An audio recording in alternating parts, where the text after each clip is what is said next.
Hello बच्चों, welcome to my channel. तो आज हम करने वाले हैं क्लास 10 का वर्कशीट नंबर 17 और इसमें हमें पढ़ना है समानांतर श्रेणी के बारे में।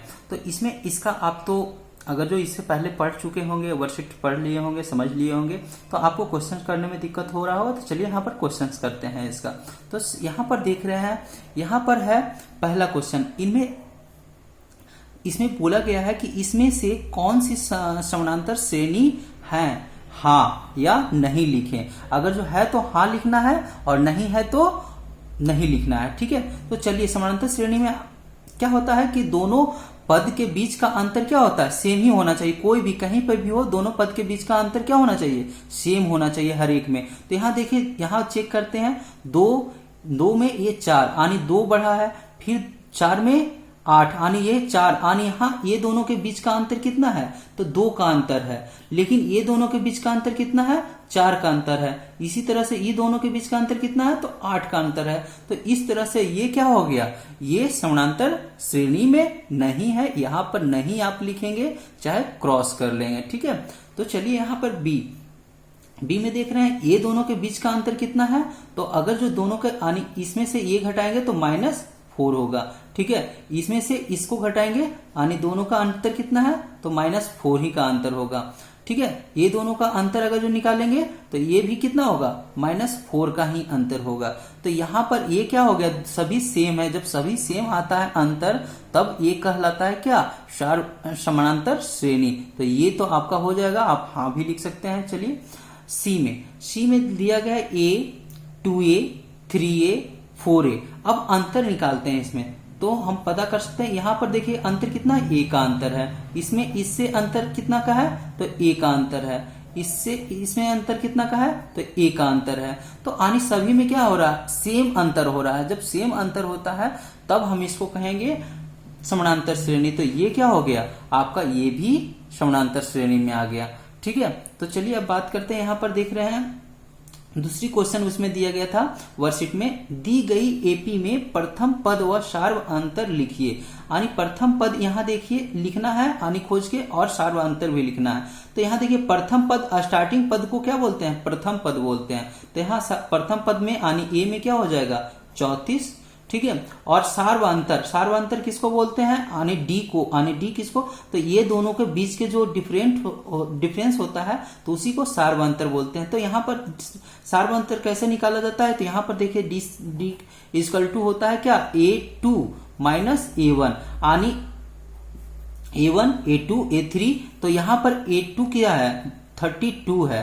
32 में से हम माइनस करेंगे A1 34 है। जब माइनस करेंगे तो ये -2 आ जाएगा। ठीक है, तो यहाँ सार्व अंतर कितना हो जाएगा, -2 को होगा। यहाँ भी सेम, 30 में से 32 माइनस करेंगे तो -2 का ही अंतर होगा। तो -2 ही लिखेंगे, ना कि 2 लिखेंगे। ठीक है, यहाँ डिफरेंस सिर्फ नहीं लिखना है, यहाँ पर एग्जैक्ट वैल्यू उसको लिखना है।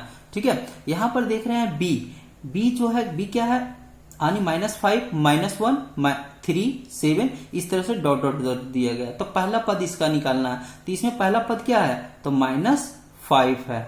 ठीक है, इसका डिफरेंस निकालना है। इसी तरह से डिफरेंस निकालेंगे तो ये इसमें से यानी दूसरे पद में से पहले पद माइनस करेंगे। तो दूसरे पद क्या है, -1, और माइनस करेंगे पहला पद होगा -5।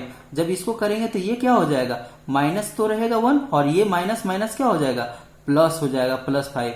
तो यानी ये -1 में से +5 जाएगा तो ये +4 आ जाएगा। ठीक है, तो यहां पर आपका डी की क्या हो गया, 4 हो गया। ठीक है, तो इस तरह से आप करेंगे।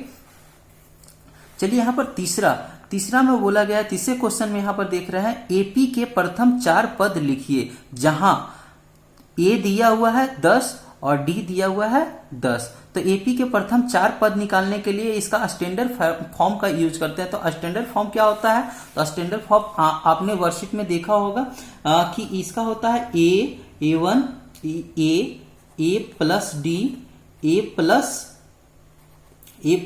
2D, A plus 3D। यानी एक तरह से जो पहला टर्म होता है उसके लिए A होता है, जो दूसरा पद होता है उसके लिए A प्लस D होता है, और जो तीसरा पद होता है उसके लिए A प्लस 2D होता है, और जो चौथा पद होता है उसके लिए A प्लस 3d यानी ए चौथा पद है तो ये डी की मात्रा क्या होगा, एक कम होगा हर एक में। उसी तरह से ये 3 है तो ये देखिए 2 हो गया।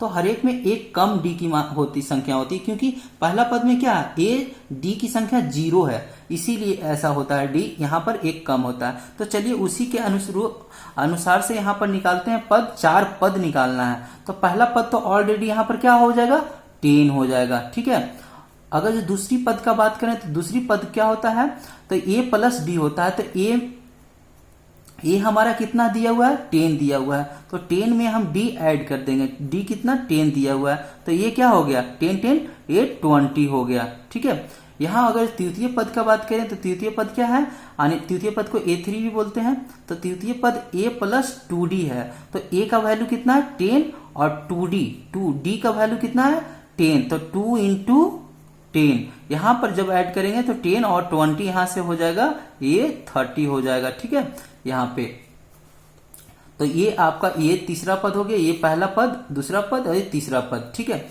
अब चौथा पद यहां से निकालते हैं। चौथा पद निकालते हैं तो यहां पर a कितना होता है दिया हुआ 10, और दूसरा कितना दिया हुआ 3, d कितना दिया है 3 इंटू डी 10 दिया हुआ है। तो 10 से मल्टीप्लाई कर लेंगे तो ये कितना हो जाएगा, 10 प्लस 3 यानी 330 हो जाएगा ये। तो ये टोटल हो जाएगा 40, यानी ये चौथा पद क्या आ गया हमारा, 40 आ गया। तो इस तरह से हम लिख सकते हैं कि 10, पहला पद 20, 30 और 40, ये 4 आपके पद हो गए। ठीक है, अब चलते हैं बी में दिया हुआ था A1, a बराबर 1 और d बराबर, यानी प्रथम पद 1 और d सार्वधातुक जो है 1/2। तो यहां पर हम प्रथम पद, अगर जो पहला पद निकाले तो प्रथम पद तो हो जाएगा 1 ही। सेकेंड अगर जो पद निकाले यहाँ पे, तो यहाँ पर सेकेंड पद क्या हो जाएगा आपका, हो जाएगा पहला, यानी a में, यानी a क्या है +1 कर लेंगे, और d क्या है, तो d यहाँ 1/2 दिया हुआ है। तो जब इसको ऐड करेंगे तो ये आ जाएगा 1 इंटीजर्स 1/2। ठीक है, इसको हम इस रूप में भी लिख सकते हैं, इसे मल्टीप्लाई कर लेंगे तो ये हो जाएगा 1 और 2 1 जा, यानी 2 इकाई 1 और 1 ऐड हो जाएगा तो 3/2 हो जाएगा। ठीक है, तो दूसरी पद हमारा ये मिल गया, पहला पद ये हो गया। ठीक है, अब तीसरा पद यहाँ देखिए, तीसरा पद यानी a तो हो गया 1 और 2d, 2 इंटू डी कितना है, d 1/2 है, तो 1/2, 2 से 2 कैंसिल हो गया, तो यहाँ पर क्या बच गया, देखिए 1 ये और 1 ये, तो ये टोटल कितना हो गया 2। तो तीसरा पद ये हमारा हो गया।